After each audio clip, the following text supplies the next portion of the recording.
Hello, little sprouts. Today we are going to read the book Apple Trouble, originally titled Ouch.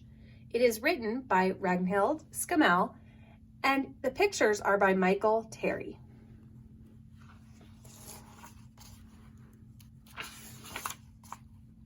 Apple Trouble.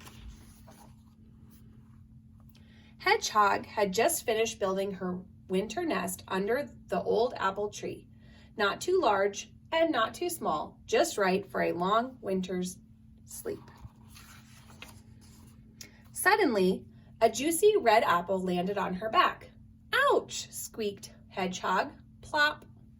She curled into a spiny ball, hoping it would fall off, but when she uncurled, the juicy red apple was still there. Hedgehog tried to squeeze herself and the apple into the beautiful new nest. But could she fit in? No, she could not. Not with the apple on her back. The nest was too small. Oh dear. Squirrel, scurrying past with an armful of brown nuts, stopped to help. Stand still, I'll push the apple off, he said. And he pushed, and he struggled, and he heaved, and he tugged. But the juicy red apple stayed where it was. Worse still, 3 of Squirrel's brown nuts got caught in Hedgehog's spines. So now she had a juicy red apple and 3 brown nuts on her back. Oh dear, wailed Hedgehog. Winter is coming and I can't get into my nest. What will I do?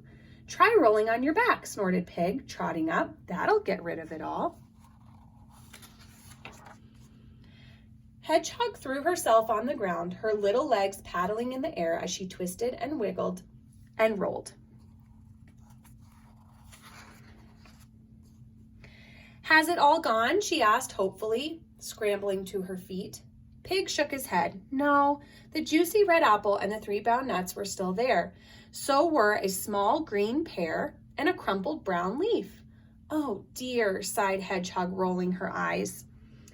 But up in the sky, sailing towards Hedgehog, she saw a colorful piece of paper. Oh no, she cried. This way and that she ran as fast as she could. This way and that drifted the paper. And landed right on her back, between the apple and the 3 brown nuts. It's not fair, cried Hedgehog, who now had a juicy red apple, 3 brown nuts, a small green pear, a crumpled brown leaf, and a colorful piece of paper on her back. I'll never get into my nest. Hedgehog pattered to the pond and gazed at her reflection in the water. Hello, Hedgehog. That's a lot of stuff on your back, croaked the frog. I'm trying to get rid of it, sniffled Hedgehog. Dive, said Frog. That will wash it off. Hedgehog dipped a foot in the murky water and then dived. Splash! Her friends watched Hedgehog bobbing up and down. The juicy red apple, the 3 brown nuts, the small green pear, the crumpled brown leaf, and the colorful piece of paper were still there. So was a pink water lily. Glug, glug, glug, gurgled Hedgehog as others heaved her out of the water. She did look funny. But Hedgehog did not find it funny. Stop laughing, she spluttered and stamped her feet on the ground. Where am I going to sleep? Pig and Squirrel looked worried. So did Frog. I have one last idea, oinked Pig. Squeeze through that hedge over there. That'll brush everything off. So Hedgehog closed her eyes and squeezed herself through the thick leaves. But did it get everything off of her back? No, it did not. It was all still there, and so were 4 ripe blackberries. And there, staring at her with a look of great surprise, stood Goat. Ooh, cried Goat, you've brought lunch. Help yourself, said Hedgehog. Take it all.